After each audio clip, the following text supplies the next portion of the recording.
Yo, what's up guys? So, ayan, di na ako nakatiis dahil sinimulan ko ng baklasin at trinay ko nang binaklas ko na lahat.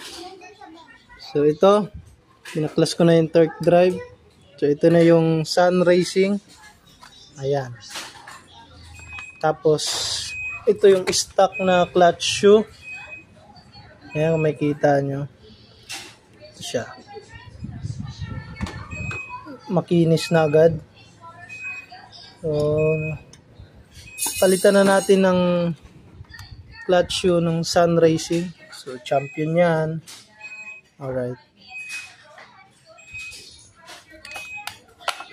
Tapos, itong CVT set na